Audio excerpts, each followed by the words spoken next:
안녕하세요. 구글에서 전략 제휴를 담당하고 있는 서황국입니다. 시작하기 전에 로비에서 이렇게 좀 서 있었는데 제가 아시는 많은 파트너분들 혹은 전에 저희랑 미팅을 했던 많은 업체에서 와주신 것 같아가지고요. 아직 저희가 한국 시장에서 인심을 잃지 않고 좋은 관계를 갖고 있구나, 많은 분들하고 그걸 실감할 수 있었습니다. 다시 한번 바쁘신 시간을 내가지고 이렇게 참석해 주셔가지고 감사하게 생각합니다. 제가 오늘 설명드릴 내용은 구글이 생각하는 어떤 상생의 파트너십 전략에 대해서입니다. 혹시 전 세계에 온라인 인구가 몇 명인지 아시는 분 계신가요? 전 세계에서 인터넷을 쓰고 있는 유저들의 숫자. 이렇게 그냥 대강 맞추셔도 상관이 없으니까요. 맞히신 분에게는 제가 확인을 해뒀다가 다음 미팅 때 소정의 선물을 드리도록 하겠습니다. 네. 15억? 누구시죠?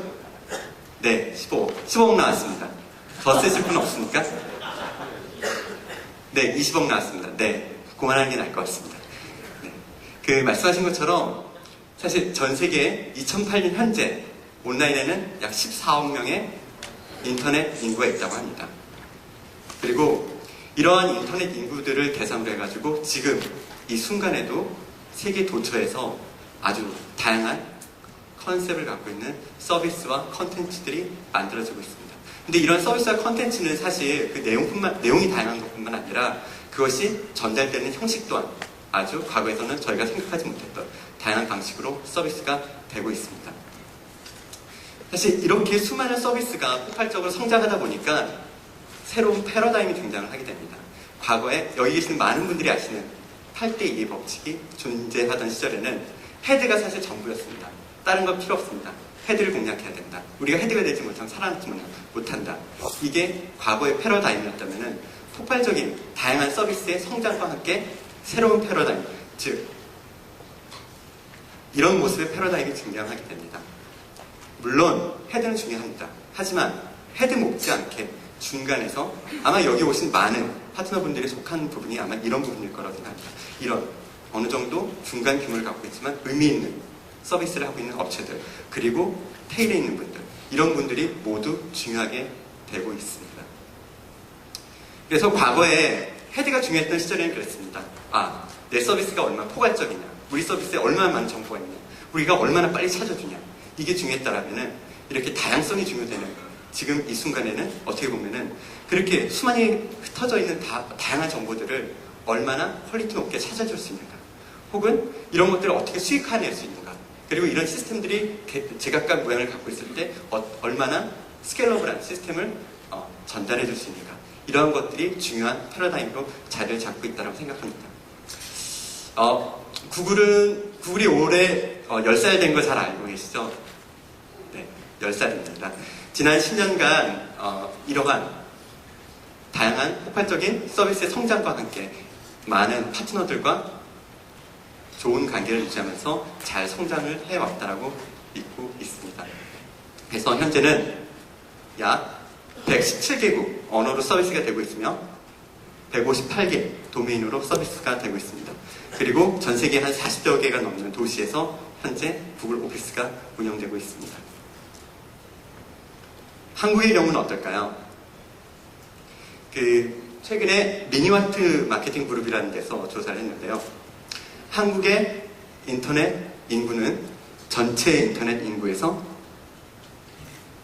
전 세계에서 9위입니다. 전 세계에서 차지하는 포션은 2.4%고요.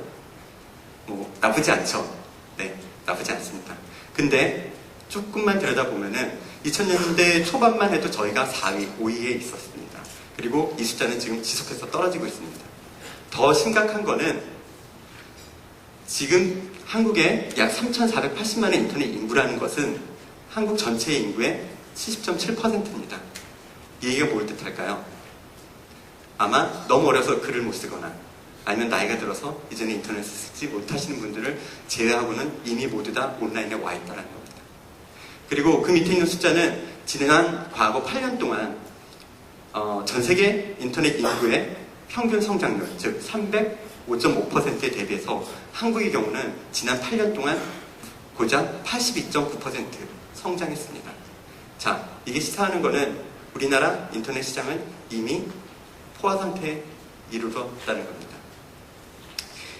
또 하나의 문제점이 있습니다. 한글. 전 세계적으로 너무너무 과학적이고 너무너무 뛰어나다고 칭찬이 자자합니다. 저도 너무너무 좋아하는 글입니다. 문제는 한글을 쓰는 사람이 몇 명이나 있을까요? 우리나라 인구 4,900만 명 있죠. 그리고 저 위쪽에 2,400만 정도가 있습니다. 아마 저 중에 3명만 쓸 것 같은데요. 그리고 한글을 너무너무 좋아하시는 이런 분들이 있죠. 네, 이런 분들 제가 세보니까 총 7명이네요. 이런 분들이 한글을 쓰고 계십니다. 이 얘기는 뭐냐면은 만약에 지금 여기 모이신 여러분들이 이런 한글의 한계를 극복하지 못한다면은 이미 여러분들이 대상으로 하고 있는 그 시장은 포화 상태에 이르렀다는 겁니다. 이런 한글의 특성 때문에 사실 저는 한국의 인터넷 환경이 약간 특이하게 발전해왔다고 생각합니다. 기본적으로 인터넷이라는 건 뻔하죠. 바깥에 되게 다양한 컨텐츠들이 있습니다. 이런 컨텐츠를 찾고 싶어하는 유저가 있겠죠. 자, 그리고 이런 유저들을 안내해주는 검색 엔진이 있습니다. 근데 아까 말씀드린 것처럼 한국의 경우 한국어의 특수성 때문에 한글로 된 컨텐츠가 많지 않았습니다. 그 결과 한국에서는 이런 외부에 있는 좋은 컨텐츠를 육성해가지고 검색해서 찾아주는 방향보다는 포탈 모델이 등장하게 되죠. 즉, 여러분들이 생각하는 이거는 나만 찾고 있을 거야 하는 많은 컨텐츠들이 사실은 대부분 동일합니다. 그래서 포탈과 같은 경우는 그렇게 많은 사람들이 찾는 컨텐츠들을 이 안에 가둬두고 자, 여러분들이 찾는 건 바로 이겁니다. 이렇게 안내를 해주는 거죠. 그럼 이렇게 문제가 생기죠. 이 포털 안에 들어가지 못한 어떤 서비스는 어떻게 될까요? 더 이상 트래픽을 받지 못하고 아마 생존의 위협을 받게 될 거라고 생각을 합니다. 국내 조사 자료에 따르면은 국내에 있는 상위 150개 사이트 중에서 상위 3개 사이트가 차지하는 페이지 뷰는 전체 70%라고 합니다. 물론 헤드와 롱테일 이 관점에서 보면은 맞는 이야기지만 국제적으로 지금 토르소와 그 다음에 테일이 중요해지는 이런 시점에서 봤을 때 과연 우리나라 인터넷 인더스트리의 토르소라고 불리는 어떤 영역이 있는지 의심스럽습니다. 오늘 지난 월요일날 나왔던 기사입니다. 경제신문에서 나왔던 기사인데요. 이 기사에서 언급한 내용 중에 이런 내용이 있습니다. 그동안 포탈은 가두리식 사업 모델을 취하면서 모든 정보를 포탈에 담그는 데 주력했다 하면서 결국은 상생의 에코시스템이 깨지고 인더스트리가 붕괴하는 모양으로 진행된다는 내용입니다. 근데 굳이 여기 있는 그 신문 기사를 언급하지 않더라도 제가 장담하건대 여기 모이신 많은 파트너분들은 지금 국내 인터넷 현실에 대해서 공감을 하실 거라고 생각을 하고 있습니다. 그렇다면은 구글이 어떠한 파트너 전략을 갖고서 여러분과 함께 할 수 있을까? 거기에 대해서 간단히 소개해 드리도록 하겠습니다. 구글의 비전이 뭐냐? Don't be evil. 네, 좋은 얘기지만 비전은 아닙니다. 앞에서도 계속해서 언급했지만 구글의 비전은 전 세계에 있는 정보를 잘 조직화해가지고 누구나 쉽고 유용하게 쓸 수 있게끔 도와주는 데 있습니다. 그래서 구글은 지난 10년 동안 아주 좋은 검색 엔진을 만들어서 나름 온라인에 있는 좋은 정보들을 잘 찾아주고 있다고 생각합니다. 근데 문제는 지식의 위치인데 만약에 지금 이 자리에 앉으신 여러분이 정말 찾고 싶은 정보가 국립중앙도서관 4층 서고 구석 밑에 있는 책 한 권에만 들어있습니다. 그리고 그 책은 절판돼서 아무도 구하지 못하죠. 그 정보는 어떨까요? 그 정보는 아마 죽은 정보겠죠. 그렇다면은 어떻게 보면은 90%가 넘는 정보가 여전히 오프라인 속에 존재하고 있습니다. 그리고 그런 정보들을 구글은 찾아주기 위해서 열심히 노력하고 다양한 프로덕트를 만들고 있습니다. 그래서 과거에 이런 웹 검색을 시작을 했다라면은 현재 구글은 그런 다양한 오프라인 컨텐츠들을 검색해 줄 수 있는 서비스들을 선보이고 있습니다. 그리고 미래는 어떤 모습이 될지는 저도 궁금합니다. 자, 이제 한국의 지도 서비스에 대해서, 구글의 지도 서비스에 대해서 언급을 해보죠. 구글의 지도 서비스가 뭐가 다른가요? 다른 서비스와? 근데 이 질문을 하면은 저는 반대로 물어봅니다. 구글이 왜 지도 서비스를 할까요? 네. 왜 지도 서비스를 할까요? 구글이 하고 많은 서비스 중에. 위성사진이 멋져서? 아닙니다.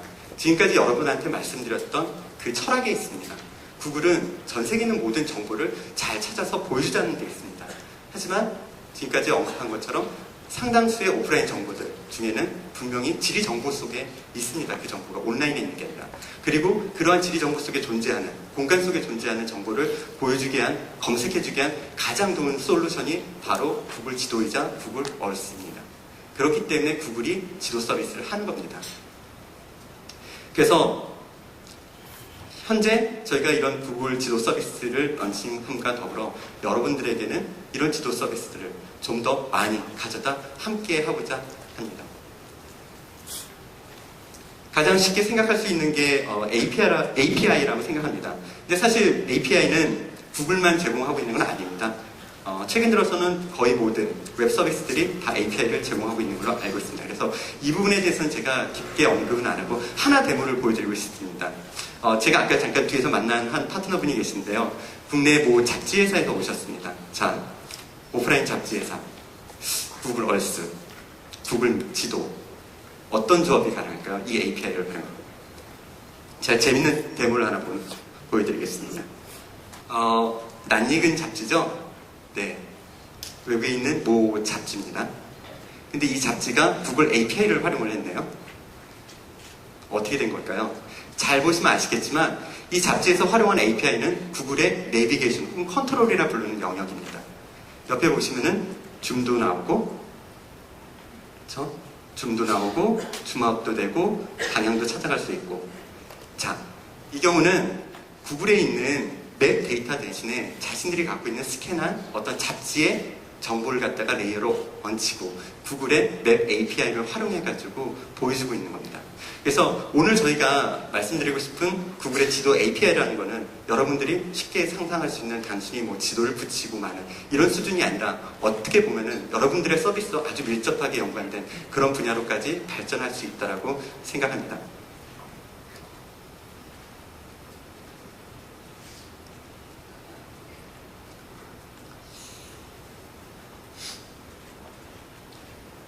두 번째로 구글 지도에서 같이 협력할 수 있는 모델 중에 하나는 저희가 맵플릿이라고 불리는 부분입니다.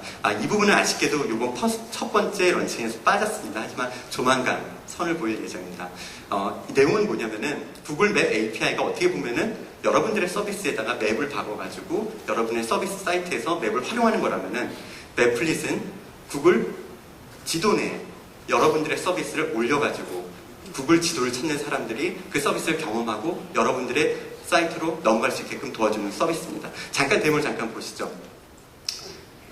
기본적으로 저희 쪽 사이트에서 여러분들이 올리신 다양한 서비스가 아마 리스트가 될 겁니다. 그래서 유저는 이 중에서 자신이 원하는 서비스를 추가할 수 있고요. 이렇게 추가된 지도는 다시 구글 메인 화면에서 이렇게 표시가 됩니다.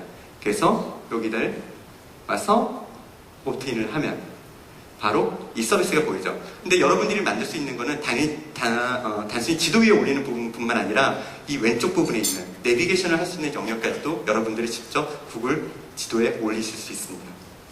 그래서 이 경우는 이제 사실은 구글에서 만들었던 그 맵플릿 중에 하나인데 부동산을 검색하는 맵플릿이죠.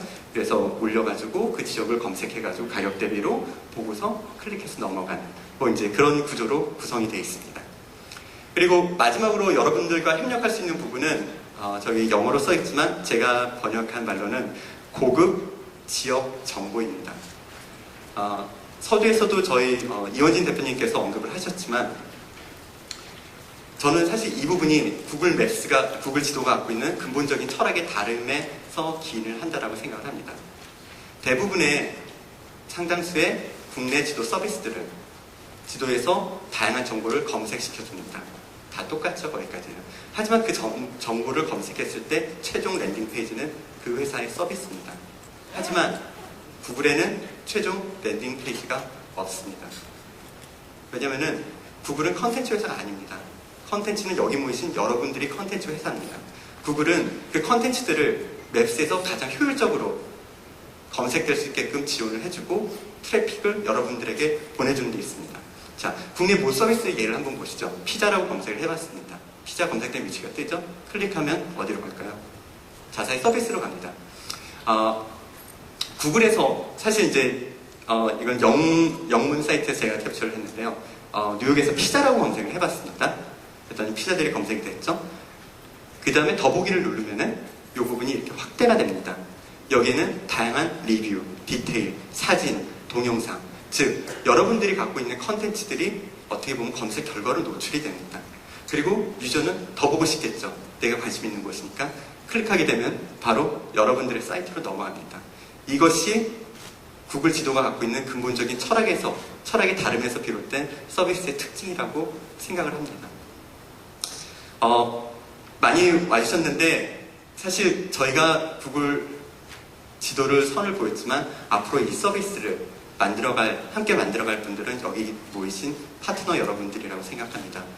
두 가지로 아마 협력이 가능할 것 같은데요. 하나는 오늘 계속 설명이 될 API, 이 부분을 잘 활용해 주시면 되고요.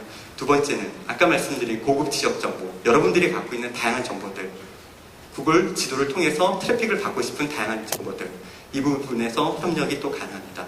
이 부분은 저한테 컨택을 해주시면 될 것 같습니다. 마지막으로 한번 정리를 해봤습니다. 구글이 생각하는 에코시스템이란 뭐냐. 구글에게 중요한 거는 파트너, 여기 모이신 파트너분들, 유저들, 광고주입니다. 그리고 구글은 이 중간에서 매개체 역할을 하는 겁니다. 파트너들 분들에게는 유저들, 즉 트래픽과 광고주에 돈을 보내드리고, 광고주들에게는 유저들을 드리고, 유저들에게는 더 좋은 서비스를 안내해주는 게 구글의 철학입니다.